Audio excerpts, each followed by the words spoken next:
Hey everybody, glad to join you on this very snowy Thursday. We're getting a pretty good storm up here in Vermont. Finally, some snow. Haven't had much of that this winter.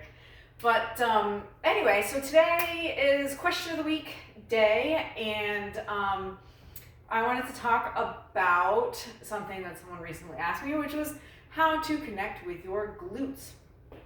And my go-to exercise for connecting with the glutes is the bridge.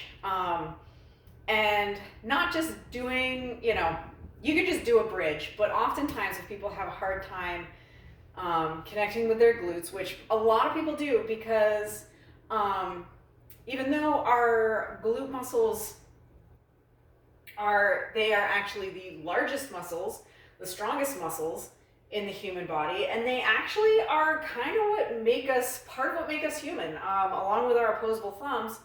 Our glute muscles, there's no other animal that has glute muscles like we do. They help us balance, they help us walk and run, they help us, our posture with pelvic alignment. They are super, super important muscles, and that's why a lot of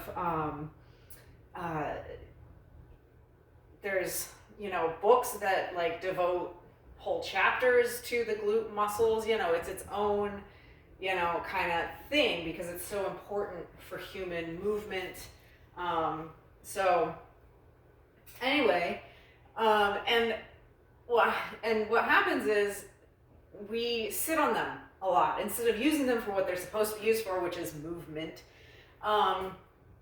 We use them as cushions for our pelvic bones in the chairs, and that's not what they're meant for. So yeah, my go-to for getting people to connect with their glutes is the bridge exercise, which goes a little something like this. So I'm sure most of you have seen a bridge, and that's just this. And people can do that and not necessarily use their glutes. A lot of people end up using their hamstrings, especially if they're quad dominant and their hamstrings are overactive. Well, they don't use their glutes in this. And so I use a few different aids and to tell people, that give people the idea of what I want, and it kind of forces the glute to activate when you push up. And the first thing is to make sure that your heels are in close enough to your body, which is about just close enough that you can touch your heels with the tips of your fingers. That's a good spot for your feet. And if you're too far out, then you're just going to use your hamstrings. So bring your feet in so that you can touch your heels with the tips of your fingertips.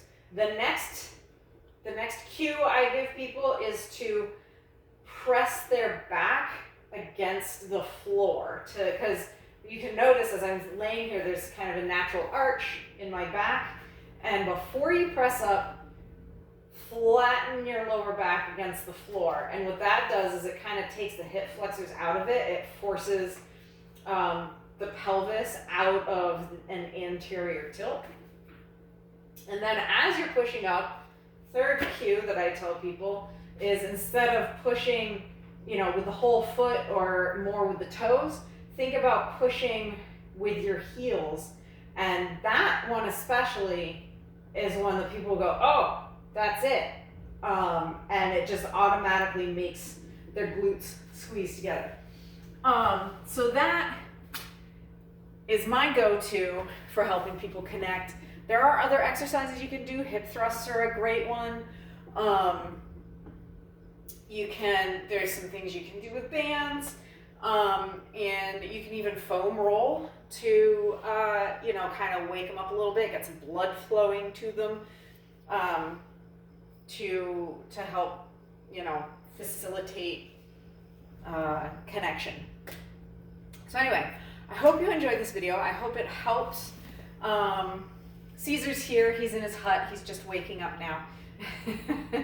And so yes, I hope that this helps. And please, if you're watching this on YouTube, hit the like button, share it, subscribe to my channel. If you're watching on Rumble, hit the Rumble button, share it, and follow me there. You can also follow me on Facebook and Instagram. And that is about all. If you're in Vermont, or if you're getting hit by this storm, please, be safe. And I will see you all probably tomorrow with another video, probably not fitness related. And I'll see y'all later. Bye.